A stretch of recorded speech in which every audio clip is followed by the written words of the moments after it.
प्रत्यावर्तन का साधना पक्ष।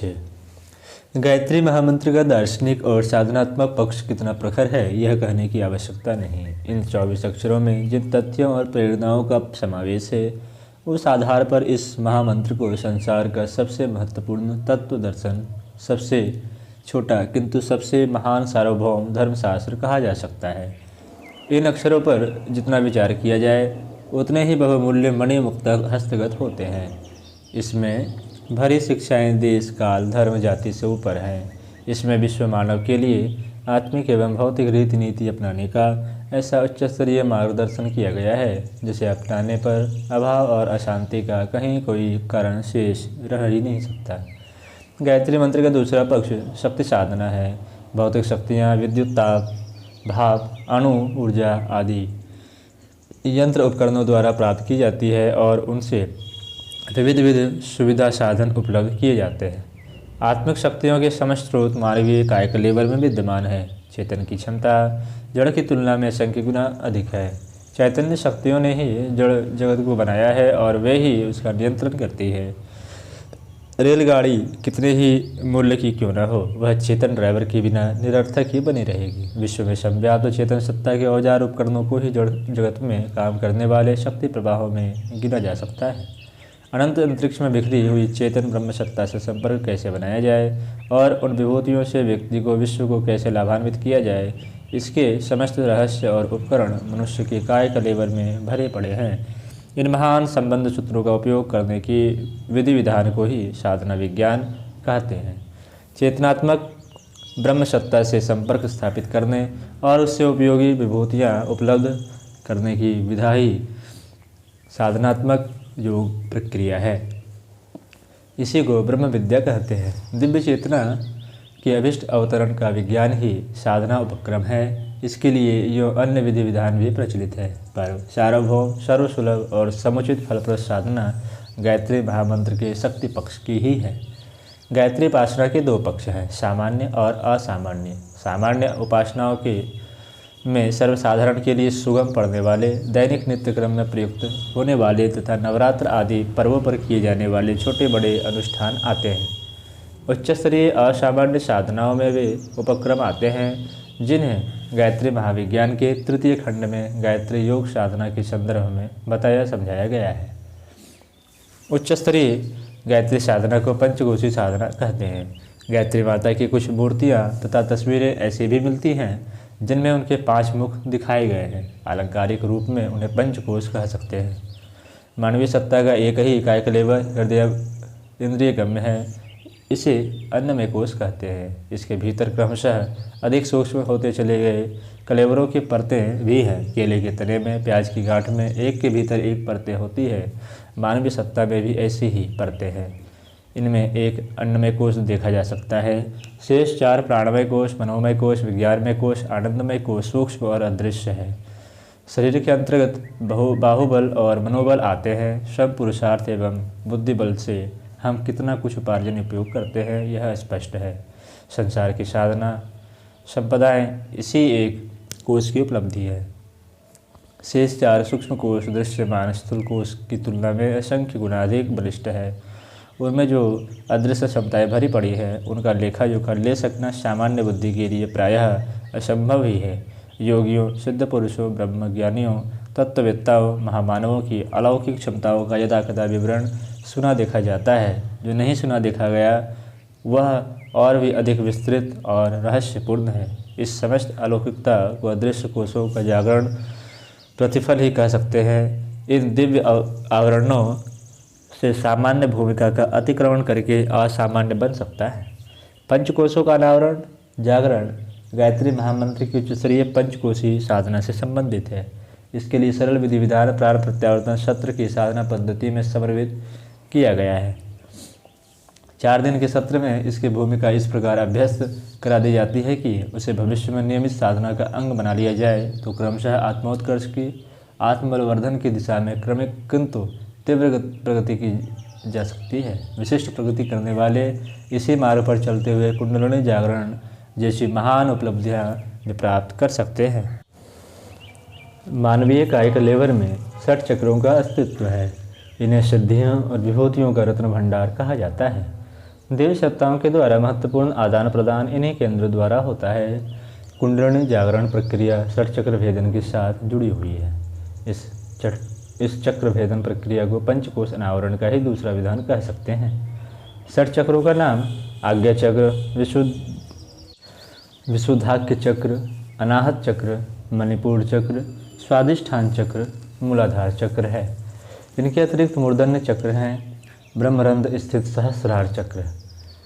इसे जोड़ें तो वे 6 न रहकर 7 हो जाते हैं। वस्तुतः कुंडलिनी का अग्निकुंड मूलाधार चक्र भी सहस्रार कमल के स्तर का ही है।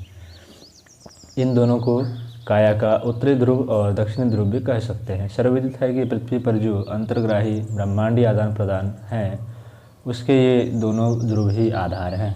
बिजली के प्लग में 2 पिनें होती हैं। इन्हें स्विच के केंद्रों में ठोंस देने पर करंट चालू हो जाता है।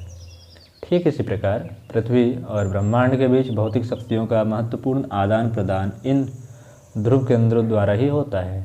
सूक्ष्म शरीर में अवस्थित यह मूलाधार चक्र दक्षिणी ध्रुव की और सहस्रार चक्र उत्तरी ध्रुव की भूमिका संपन्न करता है। महासर्पिणी और महासर्प का निवास इन्हीं दोनों में है। इनका मिलन संयोग मनुष्य को अति मानव बना देता है।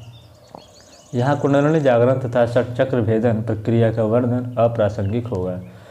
कहा इतना भर जा रहा है कि यदि मूलाधार के तथा सहस्रार के 2 ध्रुवों को अतिरिक्त स्थिति में मान लिया जाए तो शेष 5 ही रह जाते हैं। इन 5 चक्रों को 5 कोशों का प्रतीक कह सकते हैं। दोनों को परस्पर अविच्छिन्न रूप से संबद्ध कहा जा सकता है। पहला अन्नमय कोश, जिसे आज्ञा चक्र से संबंधित माना जा सकता है। दूसरा प्राणमय कोश अर्थात विशुद्धि चक्र से संबंधित माना जा सकता है। तीसरा मनोमय कोश जो अनाहत चक्र से संबंधित है। चौथा विज्ञानमय कोश जो मणिपुर चक्र से संबंधित है। और तीसरा 5वां आनंदमय कोश जो स्वादिष्ठान चक्र से संबंधित है। इस प्रकार कोश और चक्र परस्पर संबद्ध ही समझे जा सकते हैं। प्रत्यावर्तन सत्र में जो साधना क्रम निर्धारित है उसे पंचकोश जागरण भूमिका कह सकते हैं और उसी दिशा में चलते रहने से षट चक्र, प्रस्फुरण, कुंडलिनी जागरण, त्रिविध ग्रंथि भेदन, जीवन मुक्ति, भाव समाधि आदि अनेकानेक योग सिद्धियों की उपलब्धि का अनुदान मिलना संभव मान सकते हैं। प्रत्यावर्तन साधना को प्रकारांतर से पंचकोशों के जागरण की उच्च स्तरीय गायत्री साधना कह सकते हैं। इस प्रयोजन के लिए प्रयुक्त होने वाले समस्त साधन सूत्र इसमें क्रमबद्ध रूप से भली प्रकार जोड़ दिए गए हैं। उच्च स्तरीय शिक्षा के प्रथम अध्याय के रूप में इसे अपेक्षाकृत सुगम रखा गया है। क्रमिक उन्नति के साथ अगले दिनों और भी अधिक कठिन साथ ही अधिक समर्थ साधनाओं का मार्गदर्शन भी अधिकारी साधक यथा समय प्राप्त कर सकते हैं। अन्नमय कोश के परिष्कार के लिए एक विशेष आहार इस साधना सत्र में सम्मिलित होने वाले साधकों को मिलता है। अन्न शुद्धि के लिए जो कुछ संभव है वह सब कुछ किया जाता है। गंगा जल से ही भोजन बनता है और वही पिया जाता है। बनाने तथा परोसने में जिन व्यक्तियों का संपर्क रहता है उससे वह सहज संस्कारवान हो जाता है। पंचगव्य का सेवन प्रायश्चित की दृष्टि से अनावश्यक ही माना गया है। इस स्तर की जो भी व्यवस्थाएं बन पड़ी है इस प्रकार बनाई गई है जिनसे मन को सहज उच्च स्तर की दिशा में घसीटने वाले हविष्यान्न का लाभ साधकों को उपलब्ध होता रहे और उनके अन्नमय कोश में समाधान कारक परिवर्तन प्रस्तुत हो सके। प्राणमय कोश की जागृति के लिए प्राणायाम का सरल किंतु प्रभावी आधार सोहम महामंत्र का अजपा जाप रखा गया है। प्राण को महाप्राण में संयुक्त करने के लिए यह उपयुक्त प्रक्रिया है।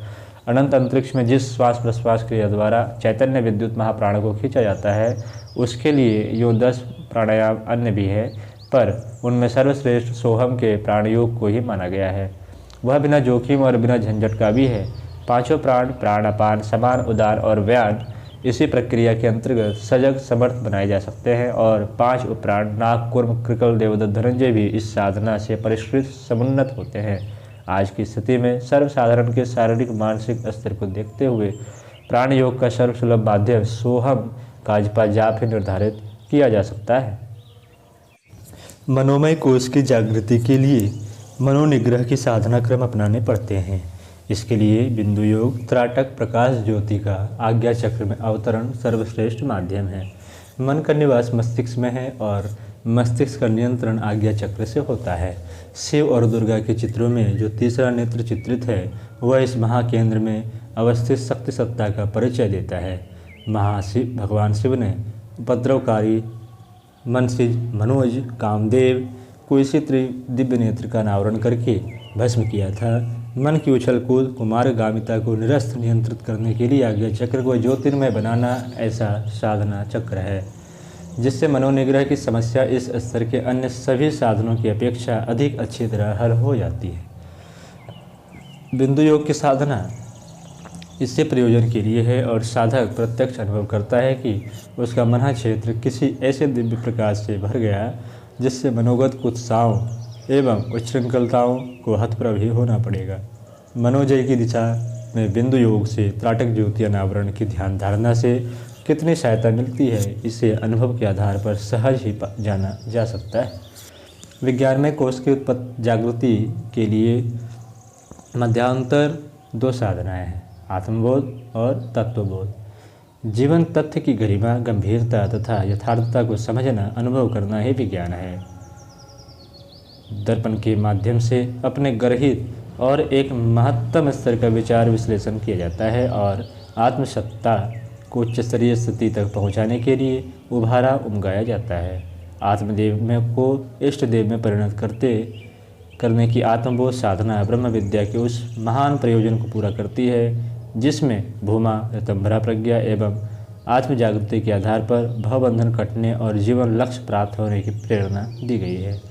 तत्व ज्ञान में शरीर और मन के पृथक्करण का धारणा है। इसमें वैराग्य, संन्यास, परमहंस गति, स्थित प्रज्ञ अवस्था का उदय होता है। आत्मबोध और तत्वबोध की उभय पक्षीय चेतना का उद्भव जिस अंतःकरण में होगा उसे विज्ञान में कोष का सफल साधक ठहराया जा सकेगा।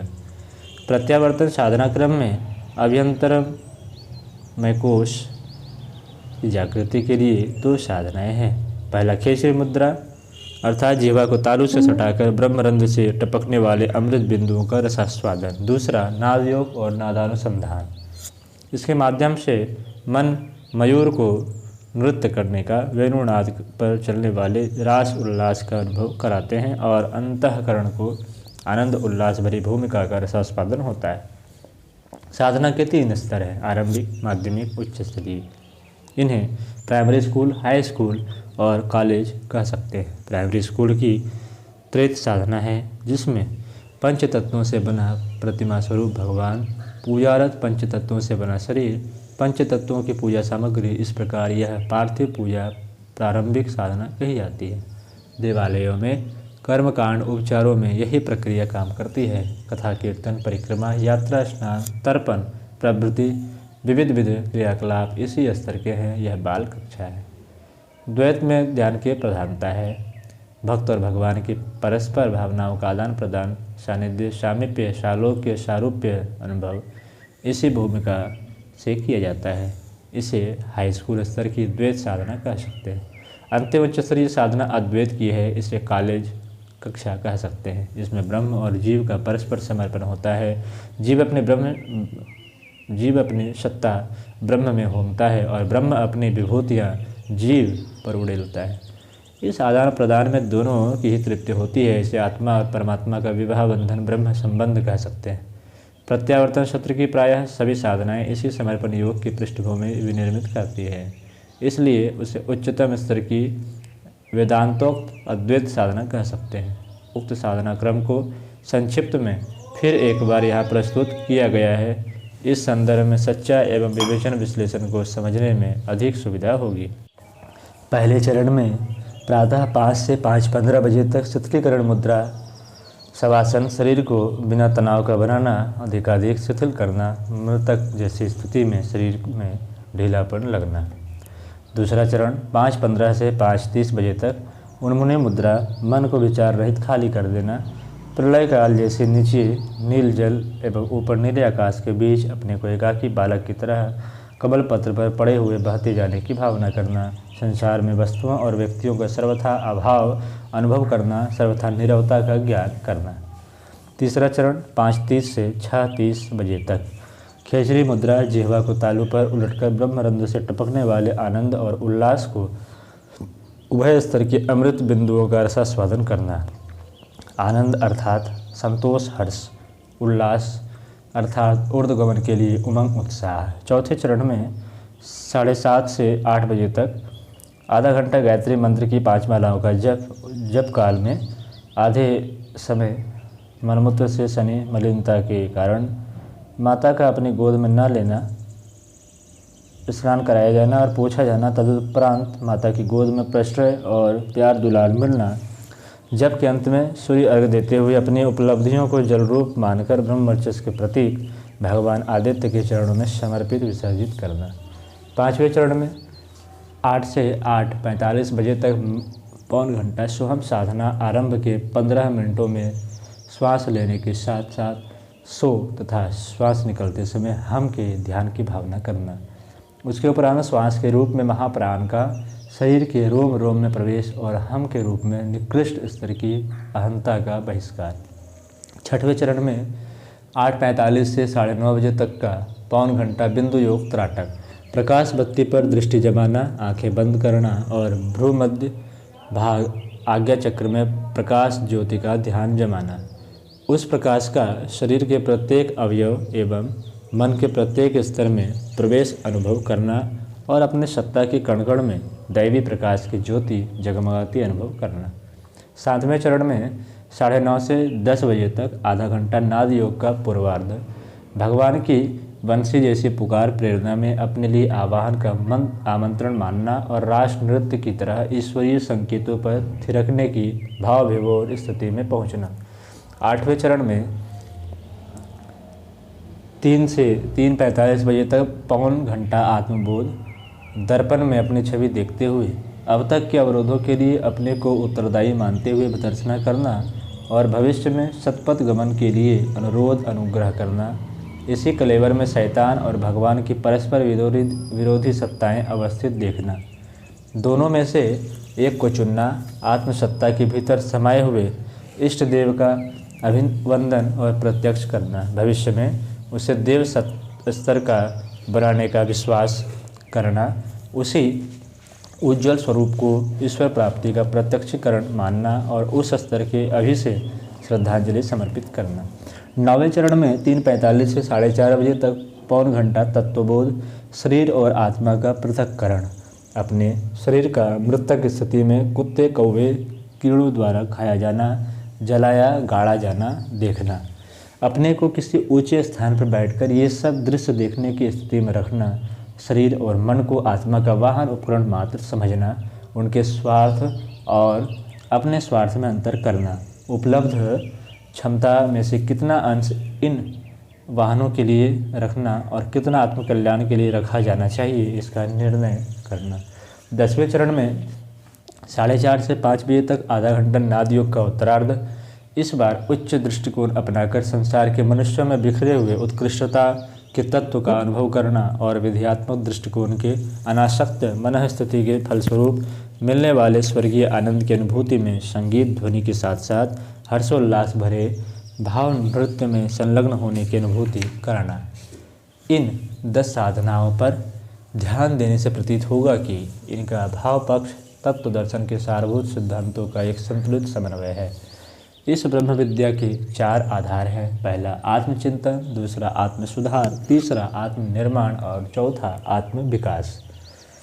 इन चारों ही प्रयोजनों में को यह साधना पद्धति बहुत ही सुंदर, समुचित एवं संतुलित रूप में संपन्न करती है। साधना उपक्रम के माध्यम से उस भाव अभ्यास की यह रूपरेखा है जिसके आधार पर प्राण का महाप्राण एवं आत्मा का परमात्मा के रूप में विकसित हो सकना कठिन नहीं रहता, सरल हो जाता है। इसी प्रकार साधना सत्र में सम्मिलित होने वाले साधकों को जिस जीवनचर्या का पालन करना पड़ता है उसे भी जीवन क्रम की संतुलित व्यवस्था की दृष्टि से एक महत्वपूर्ण प्रशिक्षण ही कह सकते हैं। प्रातःकाल ब्रह्म मुहूर्त में 4 बजे उठना, शौच स्नान से 5 बजे तक निवृत्त हो जाना एक ऐसा क्रम है जो अभ्यास में आने पर 1 घंटे में शरीर की स्वच्छता से निवृत्त होकर आवश्यक कार्यों में जुटा जा सकता है और ऐसे ही आलस्य प्रमाद में जो समय नष्ट होता रहता है उसे बचाया जा सकता है। भोजन विश्राम आदि की नियोजित दिनचर्या बनाई जाए, अपने काम स्वयं किए जाए, कपड़े धोने, सफाई संबंधी अन्य काम स्वयं निपटाने की आदतें रखें, रात्रि को समय पर सो जाया जाए तो इस नियमित व्यवस्था को अपनाकर हर मनुष्य अधिक काम कर सकता है, अधिक व्यवस्थित एवं निश्चिंत रह सकता है। घर परिवार के तथा साथी सहचर लोग प्रसन्न एवं संतुष्ट रह सकते हैं। साथ ही अधिक मात्रा में अधिक अच्छे स्तर का उपार्जन हो सकता है। नियमित दिनचर्या जीवन की सफलता का अति महत्वपूर्ण सूत्र है। जो लोग यह समझते हैं कि अधिक काम करने की वजह से अव्यवस्थित रहना पड़ता है, वे भारी भूल करते हैं। अव्यवस्था से काम का स्तर गिरता है, समय की बर्बादी होती है और वह लाभ को बढ़ाती नहीं घटाती है। व्यस्त किंतु नियमित जीवनचर्या अपनाने वाले ही कुछ महत्वपूर्ण प्रगति कर सके हैं, यह ध्यान रखना चाहिए। प्रत्यावर्तन सत्र में हर काम समय पर करने, हर वस्तु को संभाल कर रखने और अपने हर कार्य में स्वच्छता व्यवस्था प्रदर्शित करने का विशेष रूप से निर्देश देते रहते हैं। देखने में ये बहुत ही छोटी बातें हैं, पर इन छोटी आदतों पर भी व्यक्तित्व का आधार निर्भर रहता है। तिनके तिनके जोड़कर ही पक्षी अपने सुंदर एवं सुदृढ़ घोंसला बनाता है। मनुष्य का प्रतिभाशाली और समुन्नत व्यक्तित्व भी समय के सदुपयोग का नियमित क्रम व्यवस्था पर ही निर्भर रहता है। सत्र के दिनों में एकाकी निवास, एकांतचर्या, आश्रम की मर्यादा के भीतर ही रहना, घूमना, अनावश्यक बकवास न करना, केवल नितांत आवश्यक कार्यों के लिए ही वाणी खोलना आदि छोटे बड़े नियम प्रतिबंध ऐसे हैं जो मोटी दृष्टि से साधारण जैसे भले ही प्रतीत हों, पर उनमें एक क्रम व्यवस्था की शिक्षा है, जिसके आधार पर घर जाकर भावी जीवन के लिए नियमित और व्यवस्थित योजना बनाकर रहा और चला जा सकता है। ये छोटे छोटे सूत्र मिलकर समुन्नत जीवन की नींव, ये सुदृढ़ पाषाण बन सकते हैं।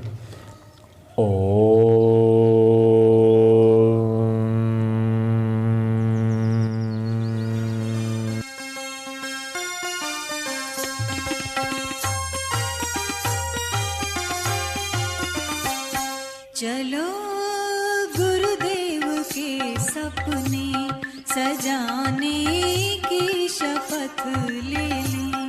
चलो गुरुदेव के सपने सजाने